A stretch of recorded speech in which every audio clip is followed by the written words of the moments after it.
This is a tough one, but it's a good one. I hear this one quite a bit. God told Joshua and the Israelites to commit genocide on the Canaanites, basically eradicate them, take them out of the promised land. Paul's told slaves to be good slaves. How can we trust a Bible that sanctions slavery and genocide? Okay, here we go. What a question. Number 7.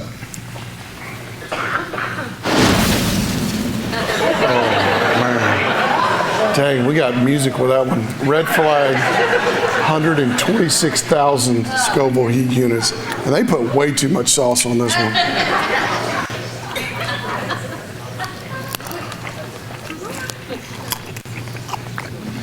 Sauce number 8. Dang, it's already hurting. Sauce number 8 is...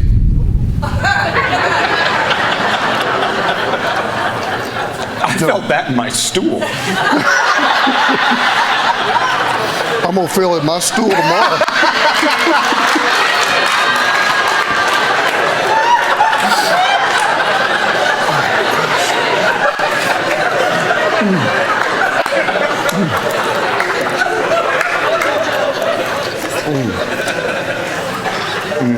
Oh.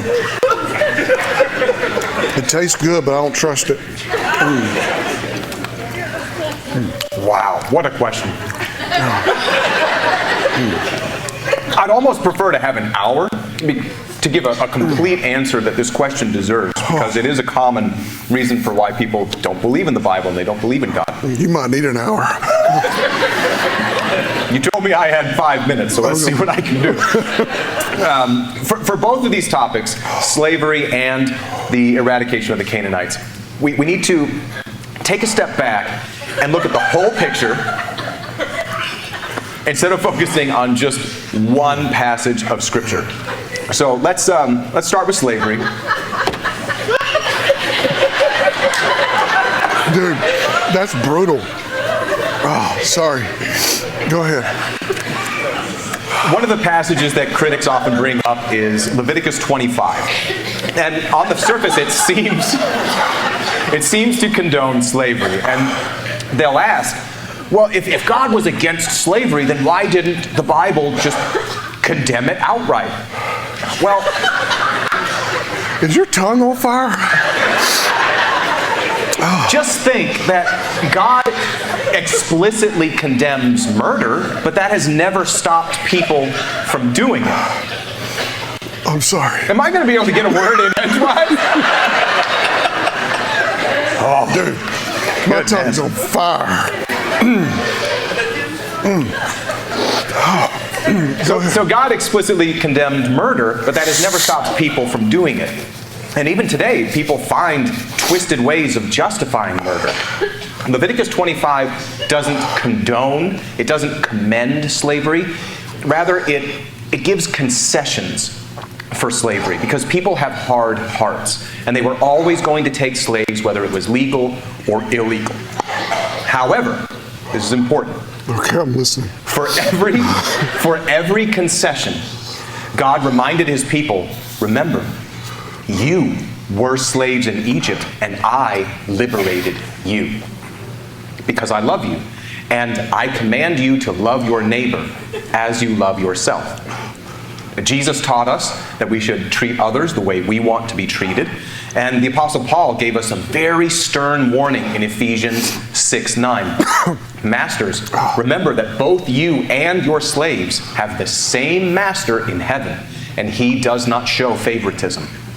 And contrary to what many people think, the Bible actually does explicitly condemn slavery in 1 Timothy 1, verses 8 through 11.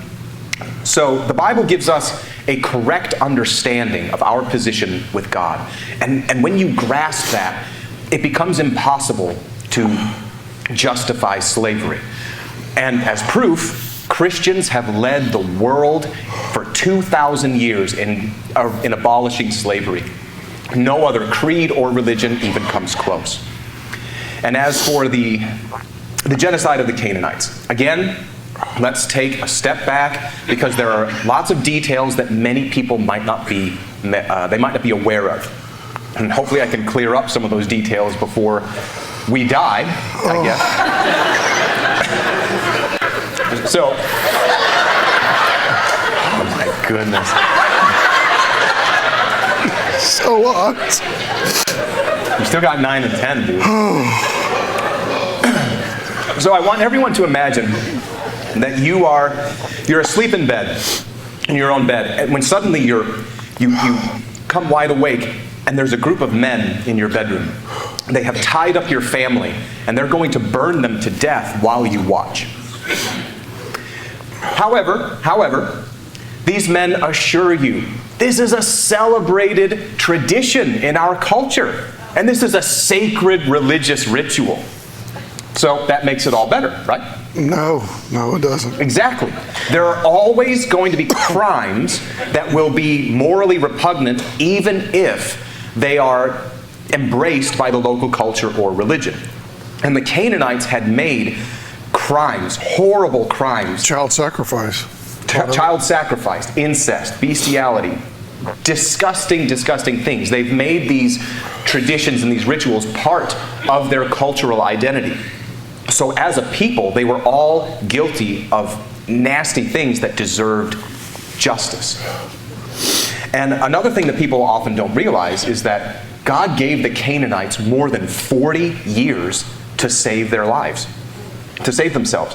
All they had to do was travel north, and they would have escaped with their lives and all of their possessions. While Israel was still wandering in the wilderness, God himself said 3 times that he would go ahead of Israel and clear the land out of its people. And then when Israel camped at the Jordan River, God said that he would make the Canaanites terrified of them so that the people would flee ahead of their campaign.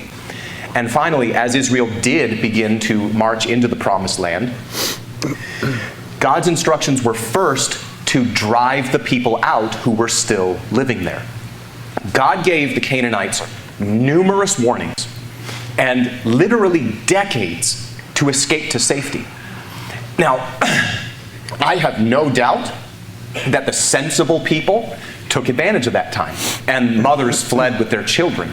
So the only people who the Israelites killed were the ones who refused to leave because they were irredeemably devoted to those disgusting rituals.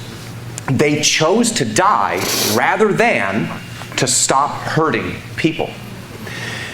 God punished the Canaanites for their crimes, not their culture. And this was an act of justice, not genocide.